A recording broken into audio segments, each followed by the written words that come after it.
Surendra sir, पहले तो congratulation, एक बढ़िया Q1 निकल के आया, तो आप कह सकता हूं कि FY27 का बढ़िया आगाज, बढ़िया शुरुआत आप लोगों ने करी। मैं आपकी वो प्रेजेंटेशन देख रहा था, उसमें स्पेसिफिकली मेंशन था हमने कोई प्राइस हाइक नहीं लिया, तो आय 17% बढ़ी, यानी कि सीधे सीधे वॉल्यूम्स और मिक्स का फैक्टर होगा जिसने आपकी आय को प्रोपेल कर दिया 17% के आसपास। किस तरह के वॉल्यूम्स रिपोर्ट करे आपने, कौन से सेगमेंट्स ने आउट परफॉर्म करके दिया? Good afternoon, Ashish, and good afternoon to all your viewers. Yeah, 17% का जो revenue growth, if I can split that into volume and realization, 10% is the volume growth and 7% is the realization growth. And volume growth आया है, हमने काफी पिछले 2-3 साल में tier 2, tier 3 and beyond towns में काफी हमने एक्सपैंड किया, लैब्स लगाया है, सेंटर्स लगाया है। अभी वो सारे सेंटर्स और लैब्स जो है प्रोडक्टिव होने लग गया है, तो उधर से हमें काफी मतलब डेल्टा मिला है पेशेंट वॉल्यूम ग्रोथ का।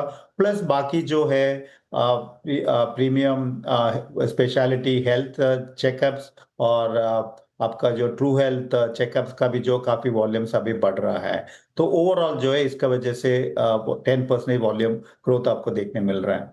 कमिंग टू रियलाइजेशन, देखिए ट्रू हेल्थ जो है पोर्टफोलियो 2500 रुपीज का टिकट साइज है, वो 22% ग्रो किया है। और इस बार जो है स्पेशलिटी भी जो है 17-18% का ग्रोथ है स्पेशलिटी में। वो पूरा जो स्पेशलाइज्ड टेस्टिंग है और कोर डायग्नोस्टिक्स का जो इंटीग्रेशन के बाद हमारा काफी टेस्ट मेन्यू भी बढ़ गया है, इसकी वजह से काफी हमें हेल्प मिला है। तो ये ओवरऑल स्टोरी है breakup of the overall growth. राशि ब्यूटीफुल। तो ये जो 10 से 11% की वॉल्यूम की ट्रेजेक्ट्री है, सुरेंद्र सर, इससे क्या मैं बेसलाइन मान लूं पूरे साल के लिए, या आप एक्सपेक्ट कर रहे हो फर्दर एक्सेलरेशन होगा जब ये आपके फुटफॉल्स, फुटप्रिंट्स, एक्सपेंशन मैच्योर हो रहा होगा? तो लास्ट ईयर 7.5% का पेशेंट वॉल्यूम ग्रोथ था ओवरऑल, और टुवर्ड्स Q3, Q4 काफी वो पेशेंट वॉल्यूम ग्रोथ एक्चुअली बढ़ने लगा है। और Q4 में फर्स्ट टाइम हमने 10% जो डबल डिजिट ग्रोथ हिट किया है। तो रेस्ट ऑफ द ईयर में कम से कम 9 to 10% पेशेंट वॉल्यूम ग्रोथ तो दिखना चाहिए, वो हमारा एस्टिमेट है at this point of time. True wealth का रियलाइजेशन 25। ट्रू वेल्थ तो मेरा वो प्रीएम्प्टिव हेल्थ वो है ना पैकेज, या all bundle packages, bundle wellness packages and bundle product. जैसे आपका फीवर में आप एक टेस्ट करने जाओगे, मलेरिया के लिए चेक करने जाओगे, dengue, chikungunya, all that comes as a panel. So bundle packages plus preventive health thing put together is true. तो वो अगर वो एनुअल फुल बॉडी चेकअप कराना हो तो आप लोग एनुअल साइकिल में डिस्काउंट कब ऑफर करते हो, प्लीज बताना। अच्छा, दूसरी चीज ये फाइनेंशियल्स रखिएगा स्क्रीन पर डायरेक्टर साहब। रेवेन्यू में 17% का जंप, इबीटा उसके सामने 22% बढ़ा, यानी कि मार्जिन्स इस क्वार्टर Q1 में तकरीबन 210-220 बेसिस पॉइंट्स का एक्सपेंशन आपको आपकी स्क्रीन पे नजर आएगा। ये विदाउट प्राइस हाइक आपने मार्जिन्स एक्सपैंड होते हुए देखे। तो बेहतर एसेट, अगर पेशेंट वॉल्यूम बढ़ रहे हैं तो मैं अज्यूम कर रहा हूं बेहतर एसेट स्वेट कर रहे हैं, उसका फायदा हो रहा है, और कुछ हद तक प्रोडक्ट मिक्स का इंपैक्ट होगा जो आपको ये ऑपरेटिंग लेवरेज देता हुआ नजर आ रहा है। पर हमने प्राइस हाइक नहीं लिया, बार बार वो मेंशन है। कब हमने लास्ट प्राइस हाइक लिया था सुरेंद्रन सर? या हमारी एनुअल साइकिल फाइनेंशियल ईयर नहीं कैलेंडर ईयर की शुरुआत होती है, हम कैलेंडर ईयर की शुरुआत में लेते हैं, ऐसा होता है क्या? करेक्ट, एक्चुअली हमने हर साल में जो है कैलेंडर ईयर के शुरुआत में भी करते थे। 2025, 2024, 2023 में हमने जनवरी में किया था।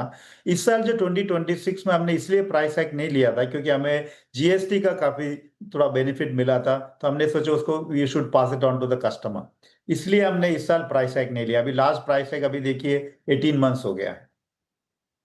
ओके, हाँ, तो ठीक है। तो मेरा असल में फॉलोअप था 18 मंथ, मतलब 1.5 साल से मेट्रोपोलिस हेल्थ केयर ने कोई प्राइस हाइक नहीं लिया। इसमें आप कह रहे हो जीएसटी के बेनिफिट्स थे तो प्राइस हाइक लेने की जरूरत पड़ी नहीं, वो एडजस्टमेंट्स आ गए, या फिर इसमें कुछ हद तक सुरेंद्र सर ऐसा भी है कि कंपटीशन पीयर के साथ, उनके साथ पैरिटी बना के चलना है, एक वो रीजन हो सकता है, इसीलिए हम प्राइस हाइक नहीं ले रहे। अब वो कॉम्पिटिटिव इंटेंसिटी तो वो गई, पर क्या पीयर्स के भी प्राइस पॉइंट्स आप ही जैसे हैं इसीलिए आप प्राइस हाइक नहीं ले रहे, ये भी रीजन है क्या? देखिए प्राइस फियर का वजह से नहीं है, ऐसे उसकी वजह से हम लोग प्राइस हाइक के ऊपर हमने डिसीजन लिया नहीं है।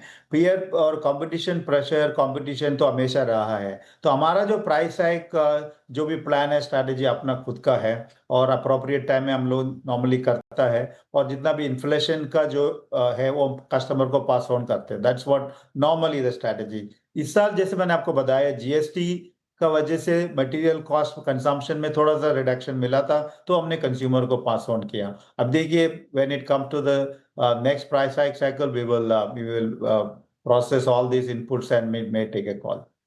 ऑन किया इन द सेंस हम प्राइस हाइक करने की सोच रहे थे, वो हमने प्राइस हाइक नहीं करी, तो वो टेक्निकली पास ऑन हो गया, ऐसा कहना है ना। आज तो 18 महीनों से हमने सुरेंद्रन सर नहीं लिया प्राइस हाइक, क्या अब अगले कैलेंडर ईयर की साइकिल का इंतजार करेंगे या केस बन रहा है एक प्राइस हाइक का? अभी फिलहाल तो हम लोग पेशेंट वॉल्यूम ग्रोथ और रियलाइजेशन के ऊपर ज्यादा फोकस कर रहा है। इमीडिएट फ्यूचर में देखिए अभी एक क्वार्टर 2 क्वार्टर में तो कम से कम अभी हम सोच नहीं रहे प्राइस हाइक के लिए।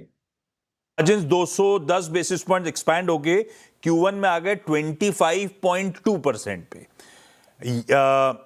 यहां से आप लोग की ट्रेजेक्टरी मार्जिन की क्या है सुरेंद्रन सर? आप लोग क्या पेंसिल इन करके चल रहे हो? FY27 के एग्जिट मार्जिन कहां पे होंगे? यहां से और एक्सपेंशन का स्कोप बन रहा है क्या? देखिए इस साल का हमारा एस्टिमेट है 150 bps, 125 to 150 bps from where we left last year.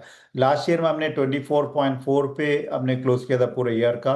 सो 150 बिप्स मतलब करीबन आपका 26% के आसपास, और 2 इयर्स में जो है 27-28% एबिटा लेवल तक पहुंचना चाहिए।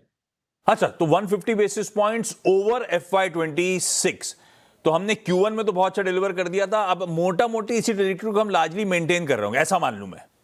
या थोड़ा सीजनल भी रहता है हमारा बिजनेस जो है, क्वार्टर हाँ, 2 में थोड़ा सा अच्छा रहता है बिजनेस, और क्वार्टर 3 स्लो डाउन हो जाता है, और क्वार्टर 4 ठीक। वापस आ जाता है। तो सीजनल में है, तो ओवरऑल एबिटा जो है 4 क्वार्टर के एवरेज पे देखना चाहिए हमेशा।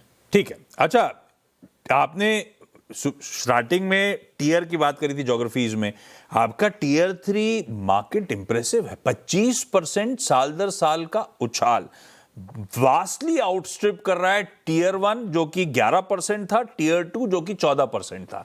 ये क्या दिखा रहा है सुरेंद्रन सर? हमारे फुटप्रिंट्स बढ़ रहे हैं इसीलिए इस तरह की ग्रोथ है, या टीयर 3 दरअसल दिखा रहा है कि जैसे जैसे आप इनरोड्स बना रहे हो, बढ़िया अनऑर्गेनाइज से ऑर्गेनाइज का शिफ्ट हो रहा है? आशीष जी देखिए हमने पिछले 2 साल में आई मीन ईयर 24, 25, 25, 26 में करीबन 60 to 70 नया लैब्स टीयर 2 टीयर 3 में हमने लगाया था। और उसके बाद जो है हर क्वार्टर में 200-300 नया सेंटर्स हमने लगाया है। तो ये सारे जो लैब्स और सेंटर्स अभी मैच्योर हो रहे हैं, उधर से प्रोडक्टिविटी मिल रहा है। तो इसलिए अभी टीयर 2 टीयर 3 में कस्टमर को भी है गुड क्वालिटी डायग्नोसिस मिल रहा है, और speciality doctor actually tier 2 tier 3 में आजकल माइग्रेट कर रहा है, और नया हॉस्पिटल्स और क्लिनिक्स वगैरह आ रहा है टीयर 2 टीयर 3 में। सो ओवरऑल आपका जो हेल्थ केयर इकोसिस्टम जो है काफी स्ट्रेंथन होते जा रहा है टीयर 2 टीयर 3 में। इसका वजह से डेफिनेटली एक अपवर्ड मूवमेंट मिल रहा है। Plus overall you are right कि आपको अनऑर्गेनाइज्ड ऑर्गेनाइज्ड का जो मूवमेंट है अभी थोड़ा सा स्पीड पिकअप किया है, तो उसका भी मतलब थोड़ा सा आपका टेलविंड्स मिला है। अच्छा, डॉक्टर साहब कह रहे हैं बायोकॉन का मैनेजमेंट इंतजार कर रहा है। एक लास्ट सवाल सुरेंद्र सर, उसमें मैं क्या कर रहा हूं, क्लब कर देता हूं, फिर नहीं तो अदरवाइज छूट जाएगा तो मुझे मजा नहीं आएगा।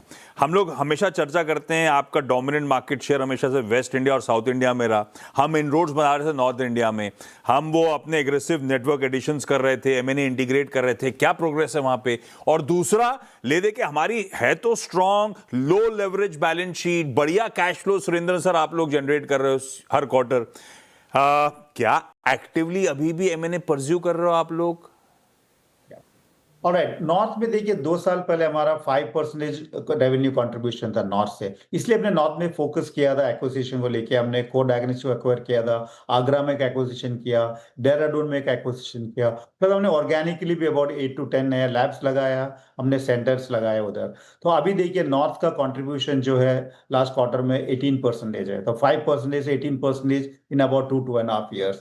और लास्ट क्वार्टर में north was the fastest growing region for us 19%। So our strategy जो है नॉर्थ में हमने जो भी हमने सोचा 1-2 साल पहले वो काम कर रहा है। Coming to your second question, yes acquisition will be always our priority और स्ट्रेटेजी। तो इनऑर्गेनिक हम लोग एक्विजिशन टारगेट्स को हम ढूंढ रहे हैं और हमारा फनल में अभी कुछ टारगेट्स अवेलेबल है, हम लोग ड्यू डिलिजेंस कर रहे हैं। तो एंड लाइक यू सेड हमारा बैलेंस शीट में कैश बैलेंस भी है, तो for the right opportunity, right asset, when we get it we will definitely do another acquisition. धन्यवाद सर जुड़ने के लिए।